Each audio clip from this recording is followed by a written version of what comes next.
From spooky ancient cemeteries plagued by spirits from the heart of America's history, to old military forts harboring apparitions from gruesome tragedies, there's no telling what terrifying haunts and supernatural oddities lurk in the shadows of the Bay State, which is why the Speakeasy is bringing you our list of the most haunted places in Massachusetts, starting with Number 10, The Burying Point. The Burying Point, also known as Charter Street Cemetery, has been used for burials since 1637, making it the oldest graveyard in Salem. Among its faded and decayed headstones, many a historical figure is buried here, including John Hawthorne, ancestor to Nathaniel Hawthorne, who was judge to the Salem witch trials. His ghostly apparition has been known to show up from time to time, donning clothing from the era. Also buried here is Richard Moore, a passenger on the original Mayflower voyage. His ghost has been seen stalking the rows of headstones, especially at night, and is known to disappear if any try to get close. Also reported here are cold spots, strange lights in the sky, orbs in photographs, and shady apparitions that even appear in the middle of sunny days. If you live near the burying point, take caution, as some of these ghosts have been known to make appearances in nearby homes. Number 9, Highfield Hall. Highfield Hall in Falmouth was built as a summer retreat by the Beebe family in 1878, with siblings Pearson, Franklin, and Emily all residing there. It was one of the first major summer compounds on Cape Cod and stayed in the family until the final member, Franklin, passed in 1932, leaving no heirs behind. As history and local legend have it, Mary Louisa Beebe passed away from cancer at the age of 45 in the second-floor bedroom, and it's said her spirit may remain. Many approaching the house have spotted her spectral form in that very same window, watching all who enter, and those brave enough to go explore the room immediately after usually report smelling the scent of old-timey perfume and hearing high-heeled footsteps pacing. Mary Louisa may not be alone, however, as many also report seeing the full-bodied apparition of a man out of the corner of their eye, usually just rounding corners or walking out of sight. From the description, this is suspected to be a young Franklin enjoying the home he loved so much in life. Number 8, Fort Warren. Fort Warren on George's Island in Boston was constructed out of stone and granite from 1833 to 1861. It is located at the inlet of Boston Harbor and served as a military prison for Confederate soldiers and political prisoners, not being decommissioned until later in 1947. While Fort Warren may look like your standard old fort, it's surrounded by an astounding story and an unbelievable history. In 1862, Melanie Lanier cut off all of her hair, dressed like a soldier, rode out to the fort, and squeezed into the prison block through a rifle hole, all to rescue her new husband, who had been taken prisoner. They then attempted to dig out of the prison, but were caught, and in the ensuing scuffle, Melanie's pistol was discharged, accidentally ending in her husband's demise. She was captured and condemned to hang, but not before she requested dying in something other than men's clothing. The only thing the soldiers could find was an old black dress used in theatrics. Shortly after her death, soldiers all around the fort began reporting seeing a woman in black, watching them from the shadows, and to this day she is said to remain.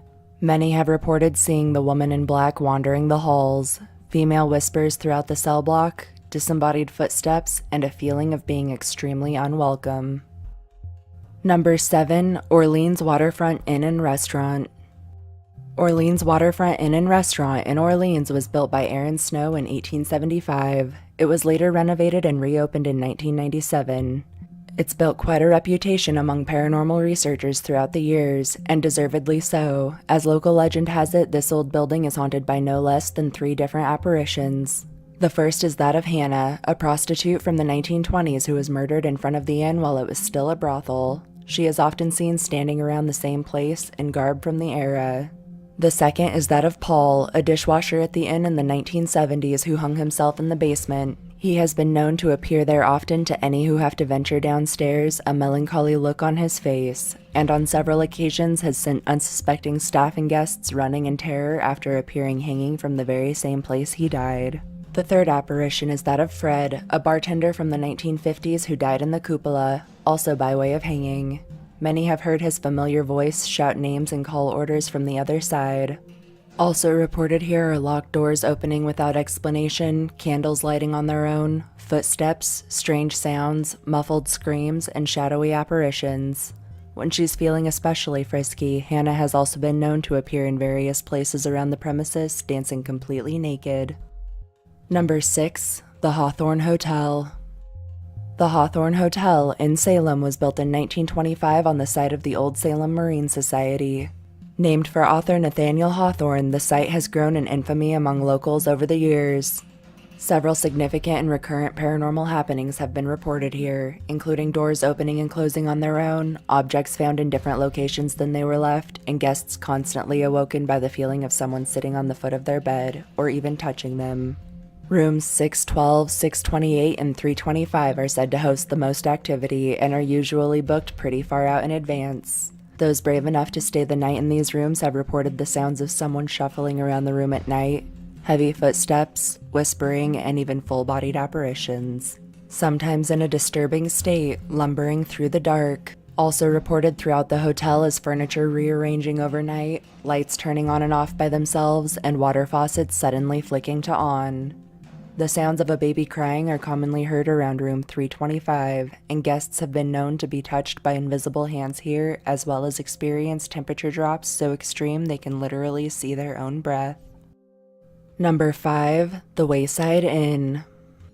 Wayside Inn in Sudbury was built as a 2-room family home in 1707, with the Howe family running the tavern and inn from 1716 to 1861.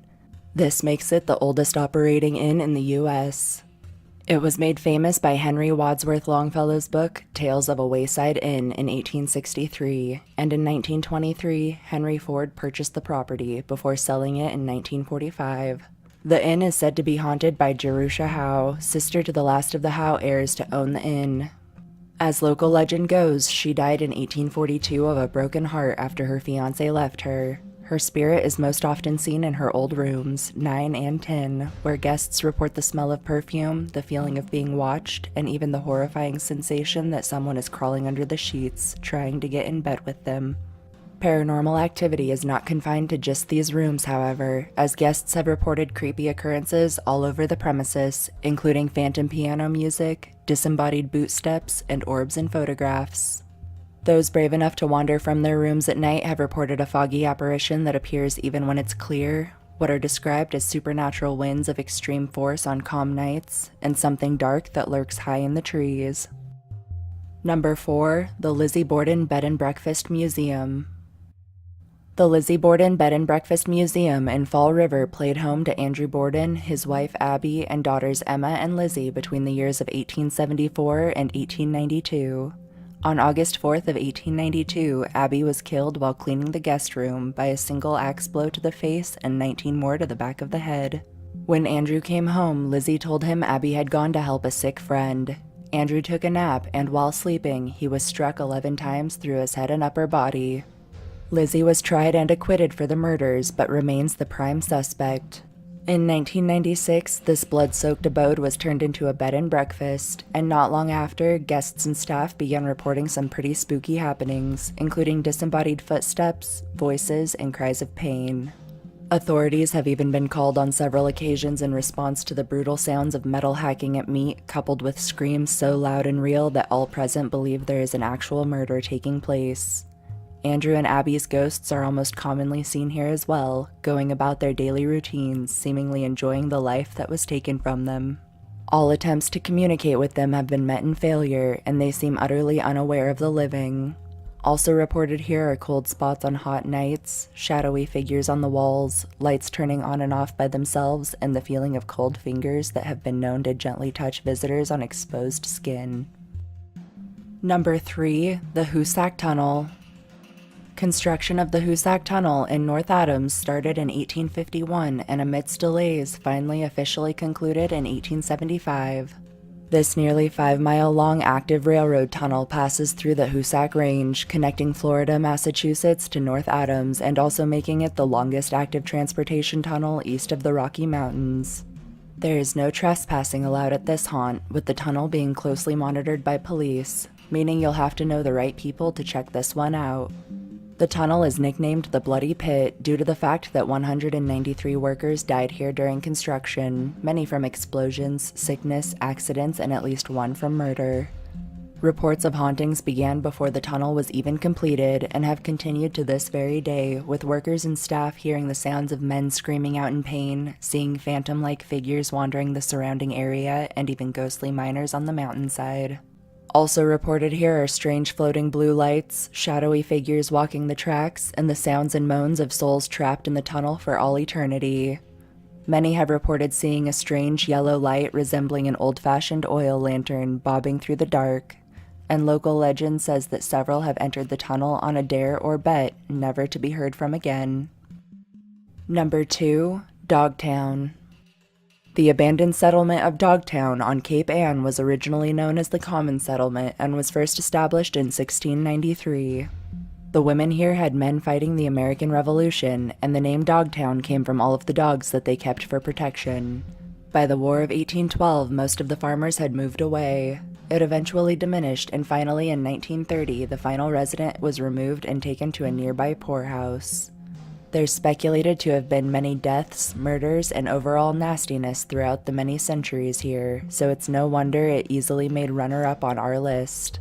Along with an already seedy history, many of the women from Dogtown were also accused of witchcraft, leaving some to speculate the paranormal activity here is not only ghostly but may also be demonic. Hikers and researchers throughout the area have reported a wide range of happenings, including the eerie feeling of being watched by many eyes, shadowy figures in the trees, and the sudden and unexplainable feeling of disorientation or losing their sense of balance. Those brave enough to walk these trails at night report flickering lights in the forest and a large werewolf-like creature that has been known to leave behind half-eaten animals and deer that look like they've literally been ripped apart. In one section, creepy baby dolls and stuffed animals dangle everywhere. This marks the spot where a ghostly woman in black is often seen. Lastly, many report the otherworldly sounds of hundreds of voices whispering throughout the treetops. Number 1. Freetown Fall River State Forest. Freetown Fall River State Forest in Assonet is a chunk of land comprised of more than 5,000 publicly owned acres of sprawling forests, rivers, cliffs, springs, and much more. It stretches between Fall River, Freetown, and Lakeville and has been referred to as both the cursed forest of Massachusetts and possibly even the most haunted forest in America. To make matters creepier, it's also located in what is referred to as the Bridgewater Triangle, an area famous for paranormal sightings including Bigfoot, UFOs, and much, much more. Some say hauntings started as early as colonial times when settlers moved onto sacred Native American land and started reporting ghostly drums and phantom hoofsteps in the night. The land was first purchased in Assonet for forest use in 1913, and from then to now, many have encountered a wide range of supernatural happenings. Evidence of satanic cult activity has been found throughout the years, and more than a few bodies have turned up from either murder or suicide. Most disturbingly, a deceased newborn infant was found dumped here. Local legend tells of the forest as a sort of mecca for the supernatural, with many reporting werewolves, skinwalkers, full-bodied apparitions, ghoul-like creatures, and even disfigured and unnatural-looking animals. If you're feeling brave and decide to take a walk through these old trees, be very careful. Many have reported being attacked by both cultists and supernatural creatures, and more than a few have entered the forest, never to be seen again. Also reported here and throughout the surrounding area are strange lights at night, unearthly noises, disembodied voices, and strong poltergeist activity, with some even recounting times they were hit, pushed, scratched, and even shoved by invisible hands.